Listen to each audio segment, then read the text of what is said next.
For today's video, we're making several mistakes whilst we make Tsukemen, or dipping ramen.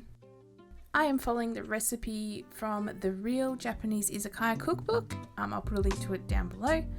So we're going to start with the sauce, which was 4 teaspoons of tahini, 2 teaspoons of miso paste and 2 teaspoons of soy sauce, and 2/3 of a cup of dashi. I used a kombu dashi rather than a seafood dashi because I have allergies, and we're going to whisk this all together. Now, I should have doubled the recipe for this, as I'll be using 300 grams of pork, as opposed to the amount that was requested in the recipe, which is 147 grams. Now that the sauce is ready, let's move on to cooking the meat. So we're going to start with a tablespoon of sesame oil in a heated pan.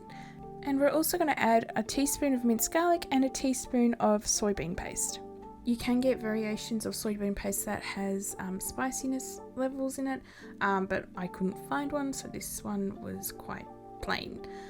So we're going to let that cook off, and then we're going to add the pork. Now, as I said before, the recipe called for 140 grams of ground pork.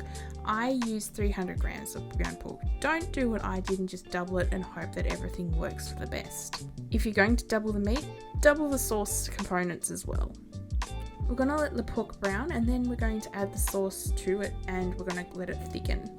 Now, I wasn't happy with the flavour of my sauce, so I added some chili flakes partway through the cooking. It's always good to taste test and make sure that everything's balanced and tasting the way that you want it to taste.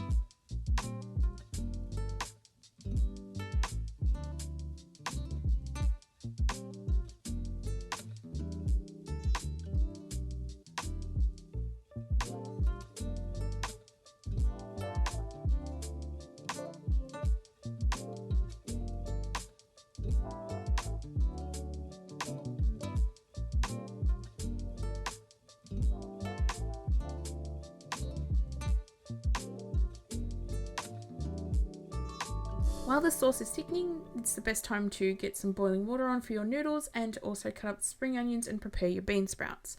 Now, I topped and tailed my bean sprouts because I just wanted them to look nice. You don't have to, just make sure that they're not dirty.